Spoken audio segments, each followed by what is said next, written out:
Hello and welcome to Artificial Fluency. Have you ever started learning English with a lot of motivation? You say, "This is it. I'm going to study for 2 hours every single day." You do it for one day, maybe two, maybe even three, and then you stop. You feel tired, overwhelmed, and a little guilty. If this sounds familiar, you are not alone. This is the biggest challenge for almost every language learner. Today, we are going to talk about the real secret to success in English: consistency. But we are going to redefine it. It's not about being perfect. It's not about speed. It's about something much quieter, gentler, and more powerful. Let's learn how to build a learning habit that you can actually stick with. And if you're ready to finally become a consistent English learner, don't forget to hit the like button, comment, and subscribe to the channel. It tells us you want more lessons like this one. First, we need to change how we think about consistency. The English Leap podcast, which this lesson is based on, says the truth is consistency isn't about time, it's about patience. Teaching note: patience is defined in the podcast as that calm strength that helps you keep going when things move slowly. We want results now, but real, lasting progress happens quietly, step by step. It's a soft, steady rhythm. So, what is the number one mistake learners make? They set unrealistic goals. They are too ambitious at the start. One of the podcast hosts tried to learn Spanish by studying for 2 hours a day. He said, "By day 4, I was done, completely exhausted." This leads to a feeling of being overwhelmed. Teaching note: the podcast defines overwhelmed as that feeling when it's too much to handle and your brain just shuts down. If your goal is too big, it feels heavy, and your natural reaction is to drop it. So, the first step is to stop setting huge, overwhelming goals. If big goals don't work, what does? The answer is to start with a goal that is so small it feels easy. Maybe just 10 minutes a day, or even 5. The goal should feel light, not heavy. When you start small, you create momentum. Teaching note: momentum is that natural push that keeps you moving once you've begun. Think of a small ball rolling down a hill. It starts slow, but it naturally picks up speed without any extra effort. Starting with a 10-minute habit is like giving that ball a gentle push. Soon, 10 minutes will naturally become 15 because you want to continue. Now, what should you do in those 10 minutes? The podcast suggests focusing on smart review, not just learning new things. We need to retain or hold on to what we learn. A great technique for this is spaced repetition. This means you review a new word at increasing intervals. For example, you learn a word today. You review it again tomorrow, then in 3 days, then in a week. Each review makes the memory stronger. But be careful not to make your brain saturated. Teaching note: saturated is when your brain feels like a sponge that can't soak up another drop of water. It means you're full and can't learn anything more. 5 minutes of focused review is much better than a 30-minute session where your brain is tired and distracted. Okay, let's take a quick pause. So far, we've learned that true consistency is about patience, not speed. We need to avoid overwhelming goals and instead start with tiny habits to build momentum. And we should focus on smart review to avoid a saturated brain. If this is making sense to you, please hit that subscribe button to join our community of learners. Now, a question for the comments. Have you ever felt overwhelmed by your English learning goals? What happened? How do we make sure our small habit sticks? We build it into our daily life. The podcast suggests connecting your English practice to a routine you already have. For example, listen to an English podcast while you make your morning coffee, or review vocabulary on your commute to work. When you do this consistently and with care, your habit becomes a ritual. Teaching note. A ritual is defined as like a habit, but with emotion. It's something you do with care and look forward to, not something you do because you have to. It becomes a special part of your day. Eventually, it becomes automatic. It happens without you even thinking about it. This leads to a very important mindset shift. Focus on the process, not the progress. Teaching note. The process is the small daily actions that no one sees. The progress is the visible result. If you only focus on the result, like becoming fluent, the journey feels endless and frustrating. But if you learn to enjoy the process, the 10 minutes of listening to a podcast each day, you will keep going without feeling stressed. And how do you enjoy the process? By using emotion. The podcast says, when you feel something while learning, your brain remembers it so much longer. Learn English through things you love. Movies, music, interesting stories. This creates a connection to the language and builds enthusiasm, which is that warm inner energy that keeps you going. We've talked about building habits, rituals, and the right mindset. But what happens when you miss a day? This is the most important part of the lesson. You will have off days. You will be tired. You will be busy. You are not a machine. The worst thing you can do when you miss a day is feel guilt. Teaching note. Guilt is that heavy feeling that tells you you've failed. Guilt is not a good motivator. It makes you want to hide. It makes it harder to start again. So, what should you do? Forgive yourself. Be gentle. And remember this final, powerful definition of consistency. Real consistency isn't about never stopping. It's about always coming back. Missing one day or even a week doesn't erase all your hard work. The chain is not broken forever. The most important action you can take is to simply start again the next day with no guilt. That is true consistency. To help with this, you can create a simple environment that supports your learning.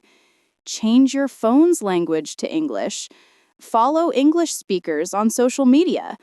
This allows your brain to absorb the language naturally, even on days you don't actively study. So, there you have it. The real secret to consistency is not a magic trick. It's a collection of small, kind, and patient choices. Let's review the main ideas. Redefine consistency as patience and rhythm. Start with a goal so small it feels easy. Focus on the daily process, not the final result. And most importantly, forgive yourself for missing a day and just come back. Your English learning journey is a marathon, not a sprint. Be kind to yourself. Enjoy each small step and trust the process. You can do this. Thank you so much for joining me today. I hope this lesson has made you feel more confident and less overwhelmed. Now go and enjoy your 10 minutes of English for today. I'll see you in the next lesson. Goodbye. Hello, and welcome to Artificial Fluency.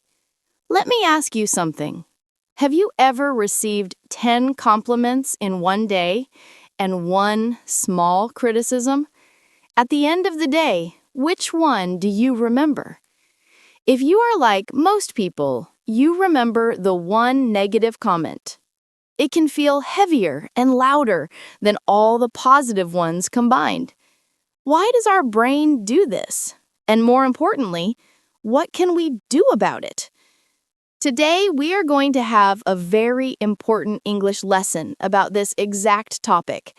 We will learn why our minds tend to focus on negative emotions, and using the ideas from a beautiful podcast by Jenny, we will learn 3 practical strategies to find more peace.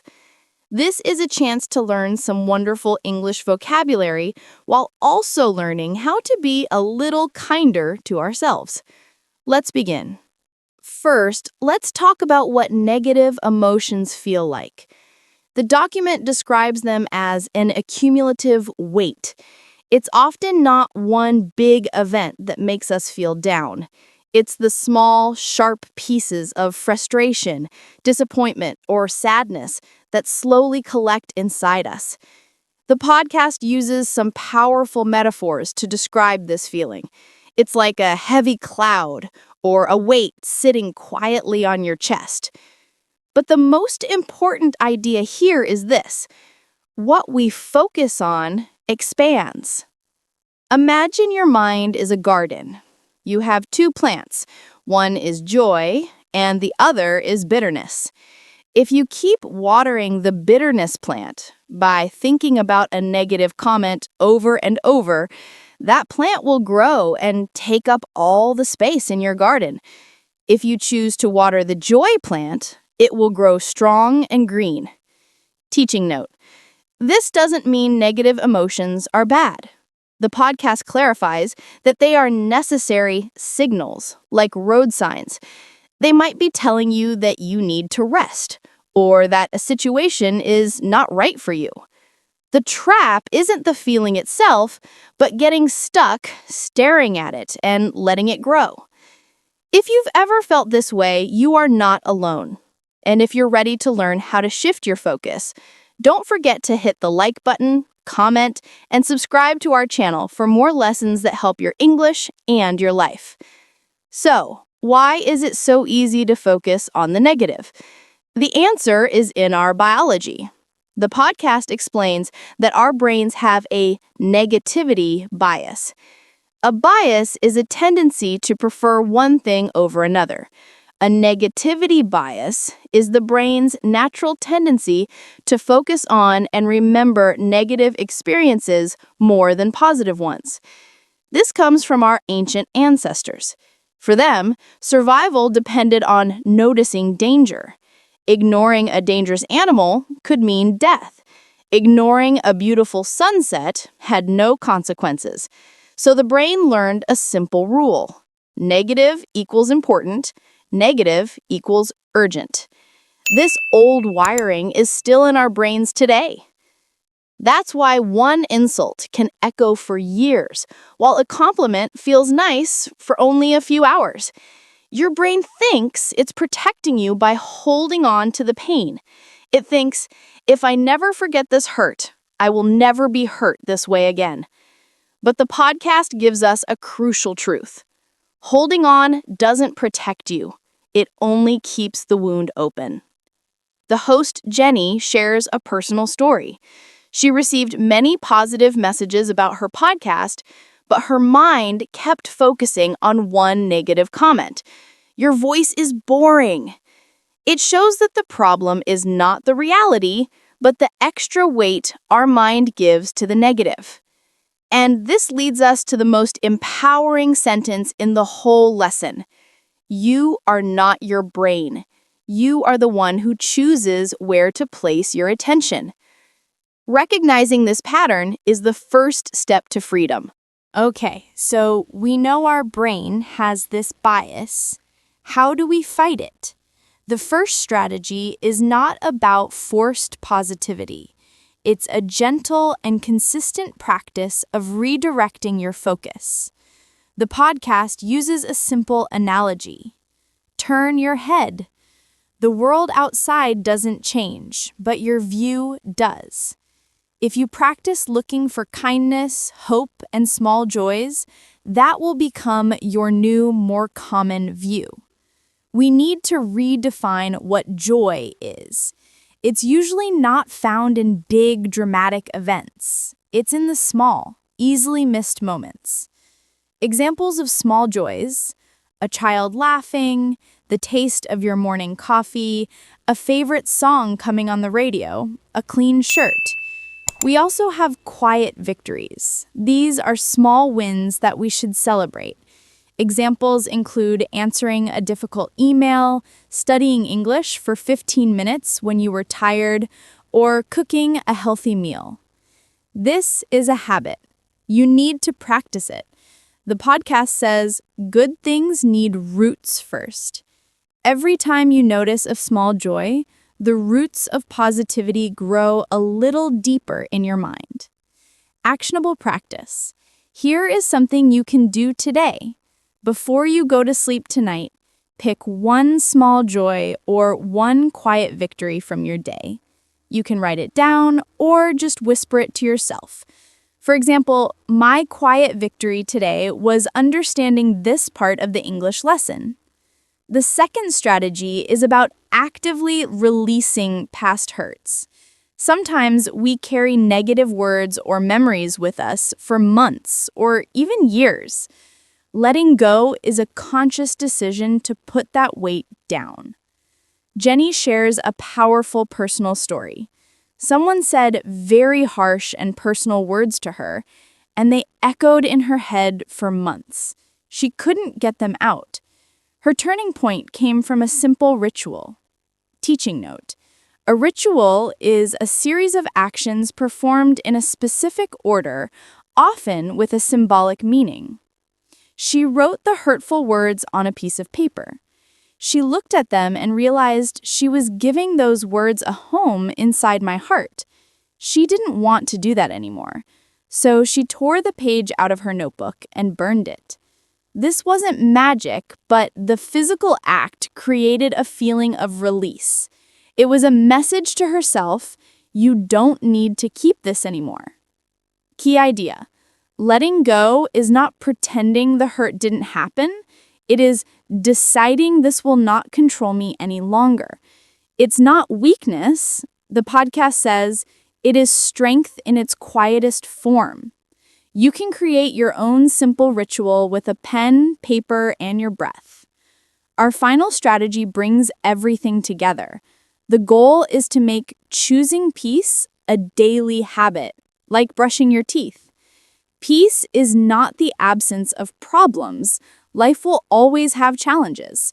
The podcast defines peace beautifully. It is the presence of balance.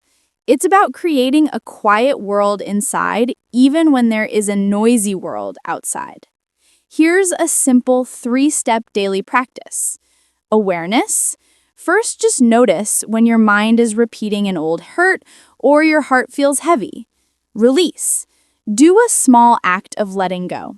It can be as simple as taking one deep breath and imagining the feeling leaving your body as you exhale.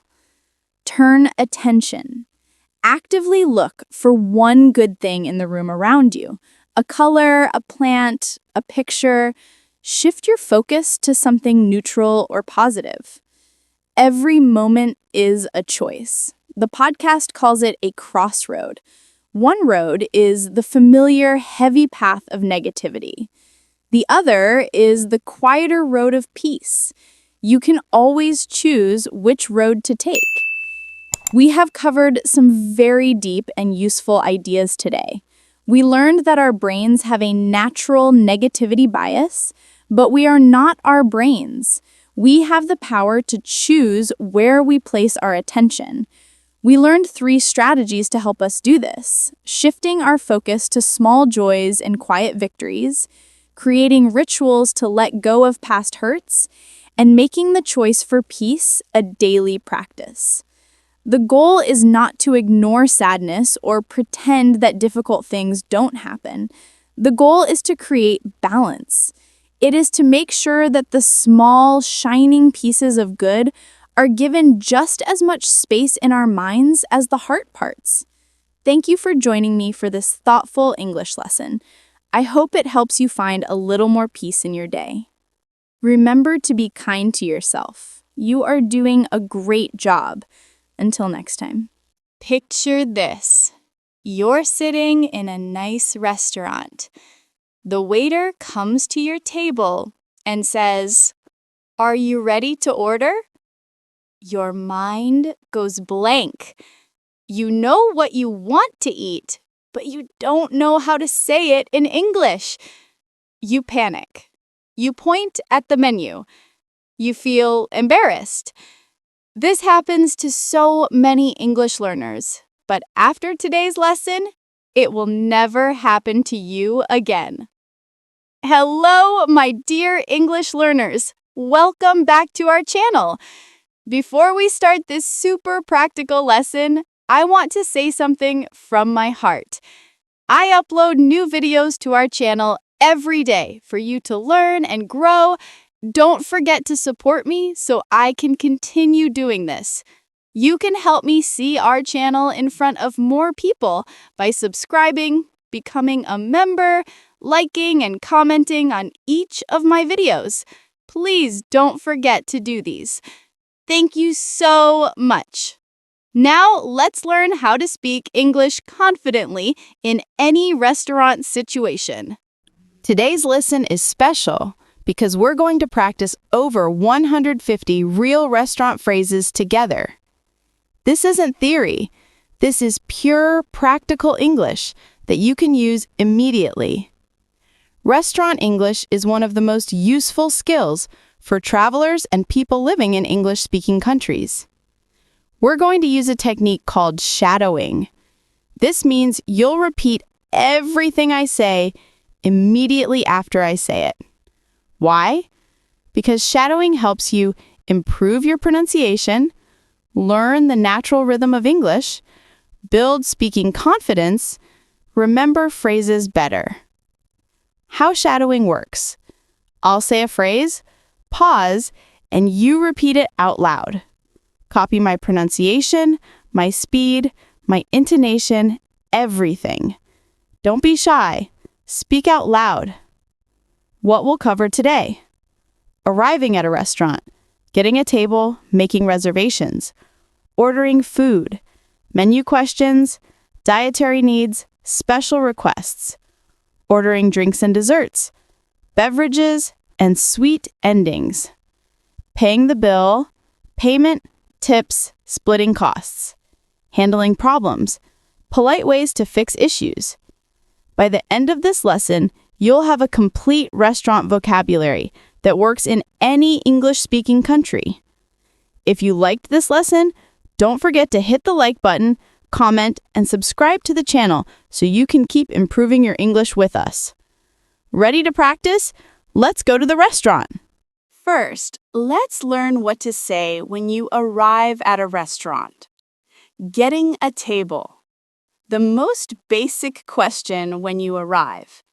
Do you have a table for 2? The waiter might respond, "Yes, right this way." Teaching note: right this way means follow me. It's a polite way to guide someone. If you need more seats, do you have a table for 4?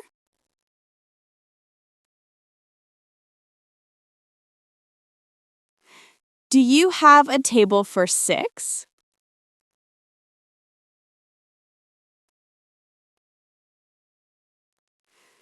Making or confirming a reservation. If you called ahead to reserve, "I have a reservation under Tom."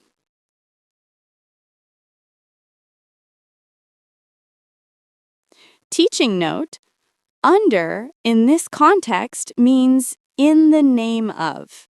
You give the name you used to make the reservation. The response, yes, we've got your table ready.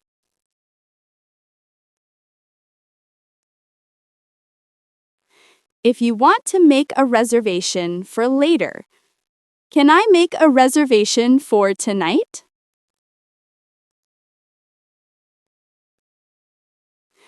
Can I book a table for tomorrow at 7 p.m.?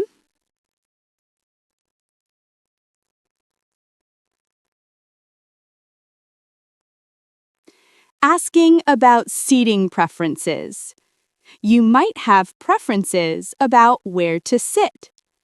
Can I sit by the window?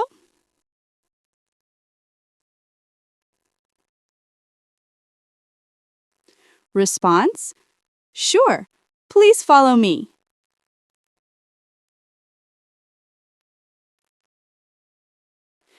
Can I sit outside?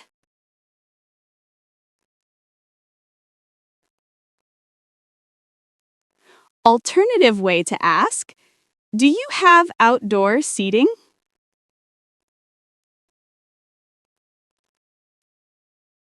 Response, yes, on the terrace.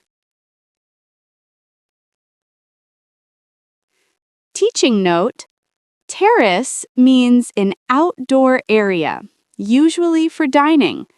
In American English, you might hear patio. Can I sit in a quiet area?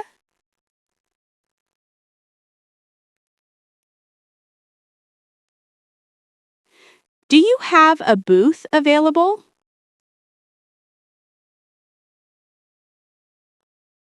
Teaching note.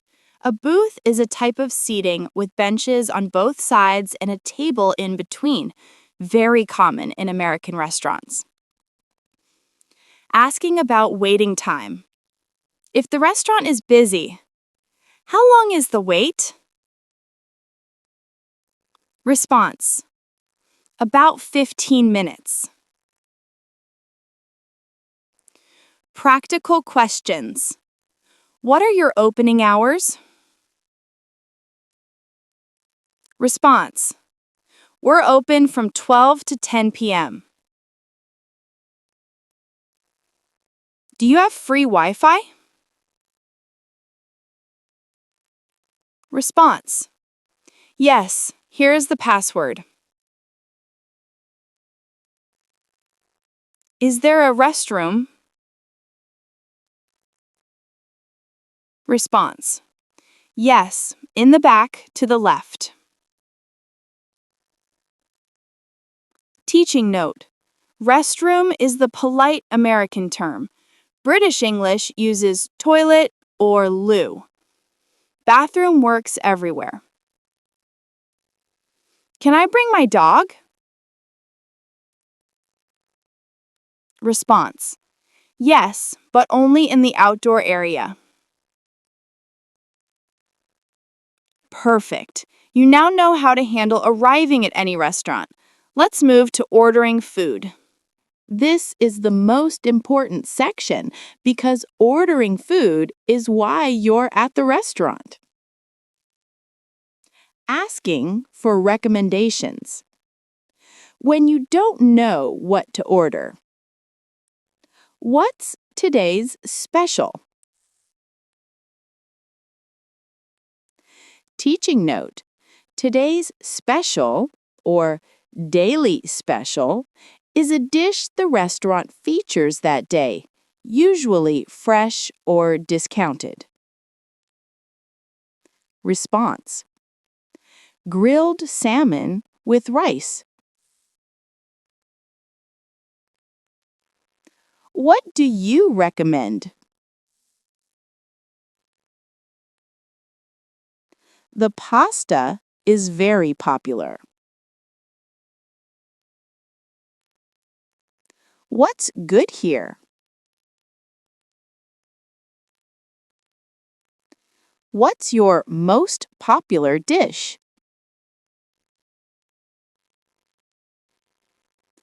dietary restrictions and allergies. This is very important for your safety. I'm allergic to seafood.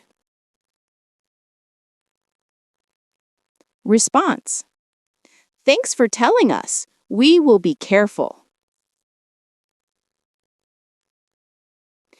Teaching note: always inform the restaurant about serious allergies.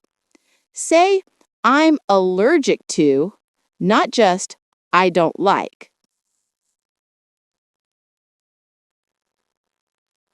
Other common allergies.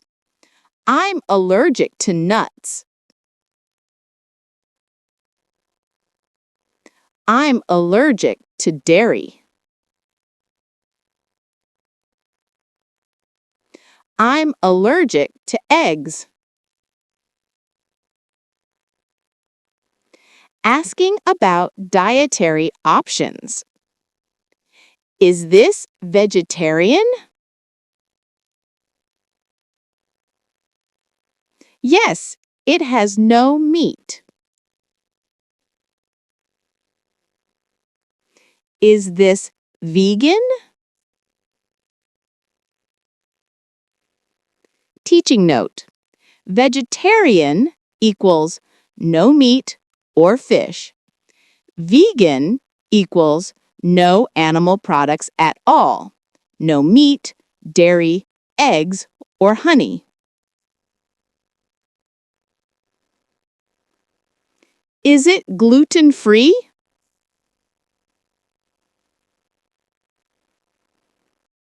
Yes, it's made with rice flour.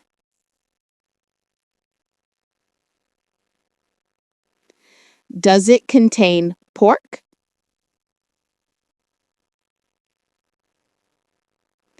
Is it halal?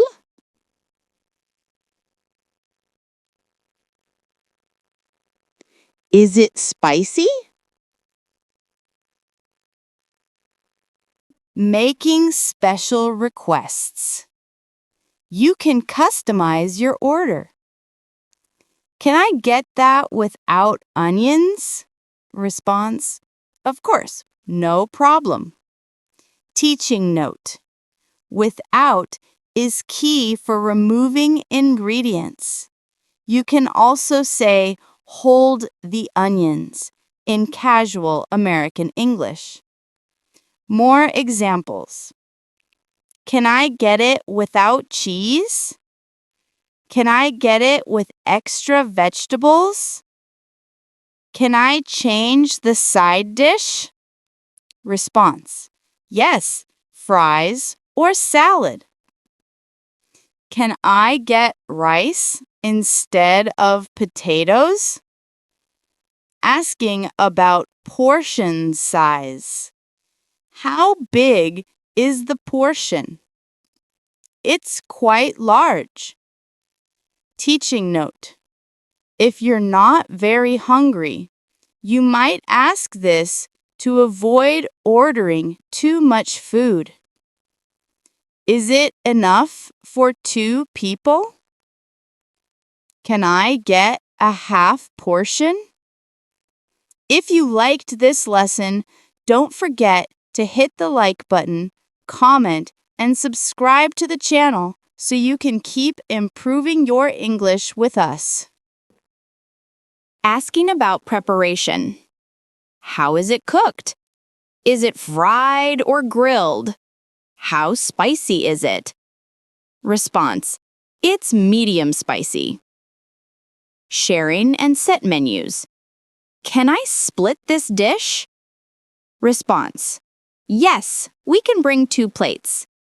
Teaching note: split means to divide between people, common when sharing food. I'll have the set menu.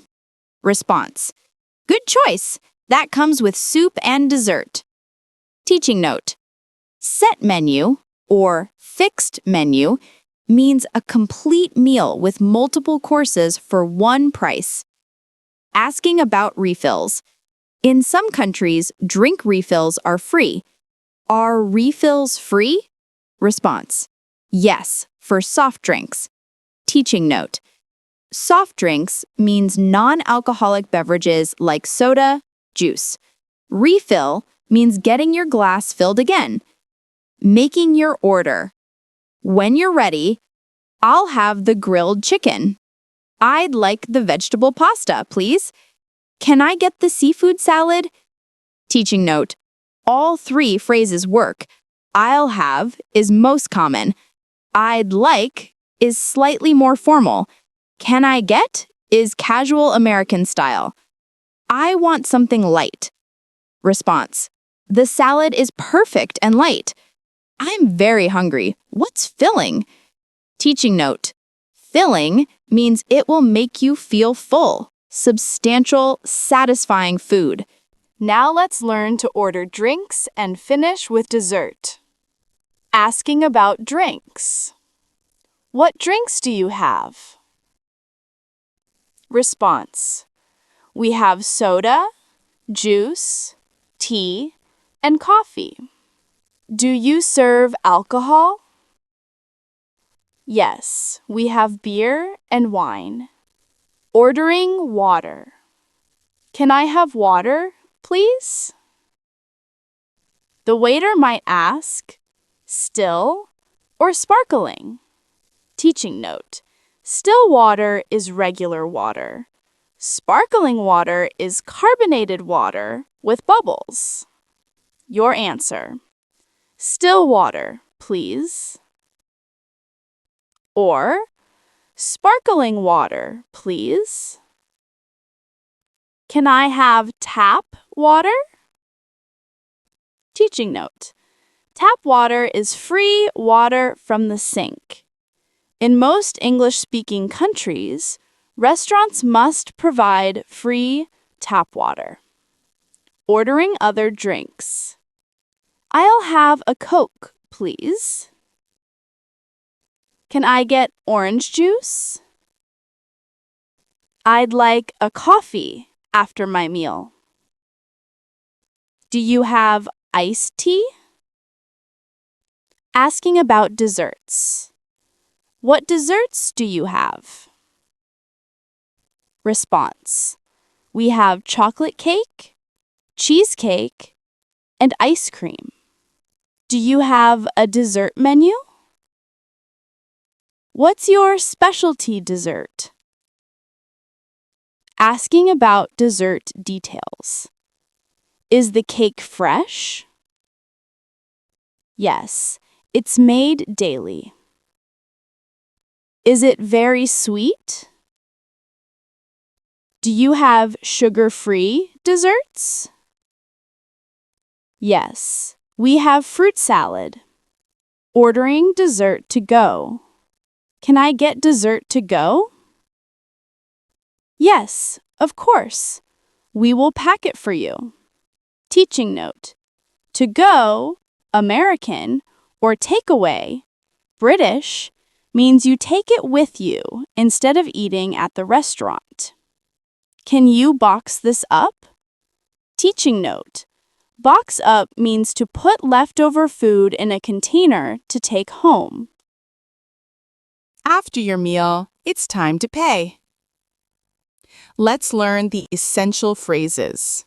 Requesting the bill. Can I have the bill, please? Response: sure, here it is. Teaching note: British English says bill. American English says check.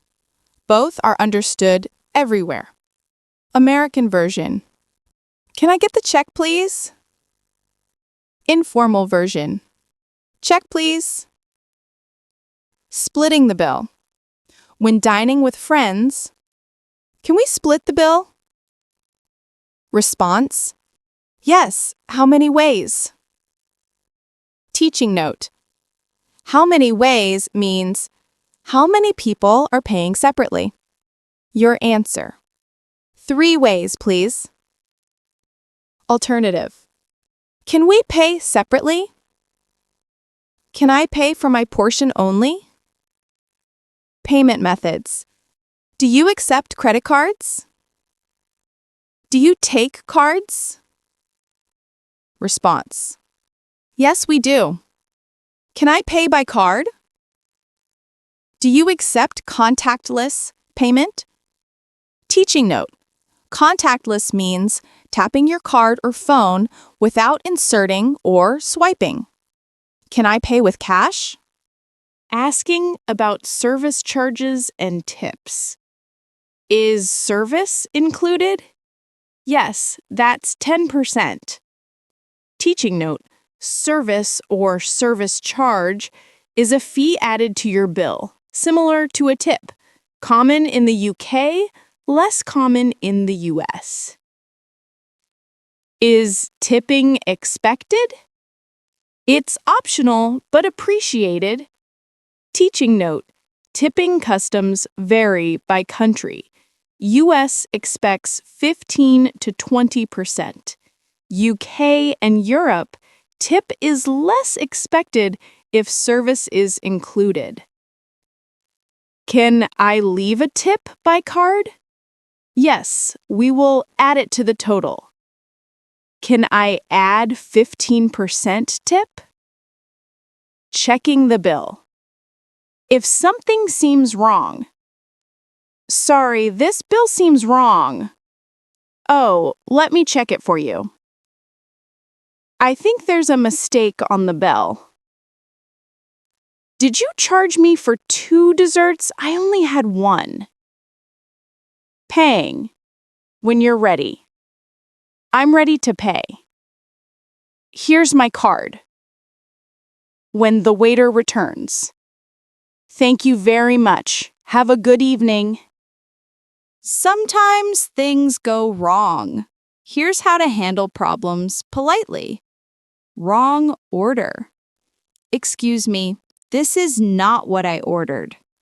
Response: I'm sorry, I'll fix it right away. Teaching note: always start with excuse me to get attention politely. I ordered the chicken, but this is fish. I ask for no mushrooms, but there are mushrooms. Food quality issues. Excuse me, my food is cold. Response: oh, sorry. I'll take it back and warm it up. This meat is overcooked. This is undercooked. Teaching note: overcooked means cooked too much. Undercooked means not cooked enough. Taste issues. Sorry, this drink is too sweet. Response: would you like something else? Excuse me, this is too spicy for me. Response: okay, would you like something milder? Teaching note: mild means not spicy. Milder means less spicy than this. This is too salty. Missing items. Can I get more napkins? Response: of course, here you go. Sorry, there is no salt on the table. Response: I'll bring some for you now. We are missing a fork. Can I have another glass? Slow service. Excuse me, we've been waiting a long time. How much longer for our food? Response: it should be ready in 5 minutes. Sorry for the wait. Teaching note: always be polite when complaining. Start with excuse me or sorry and state the problem clearly. Congratulations! You've just learned over 150 essential restaurant phrases. Quick recap of what we covered. Arriving, getting tables, reservations, seating preferences. Do you have a table for 2? I have a reservation under ordering food, recommendations, dietary restrictions, special requests. What do you recommend? I'm allergic to. Can I get that without? Drinks and desserts, beverage options, dessert choices. Still or sparkling? What desserts do you have? Paying, requesting bill, payment methods, tipping. Can I have the bill, please? Can we split the bill? Handling problems, wrong orders, quality issues. Excuse me, this is not what I ordered. Your homework. Practice these phrases out loud at home. Imagine you're in a restaurant and have a full conversation with yourself. Arrive and get a table. Order food and drinks. Ask for the bill. Handle a small problem. The more you practice saying these phrases, the more automatic they become. Pro tip: next time you're at a restaurant, even in your own country, try to think how you would say things in English. This mental practice helps too. What's one phrase from today that you'll definitely use? Write it in the comments. Thank you for practicing with me for 30 minutes. Remember, confidence in a restaurant comes from knowing these simple phrases. You don't need perfect English. You just need to communicate clearly. Until next time, keep practicing, keep shadowing, and enjoy your meals in English.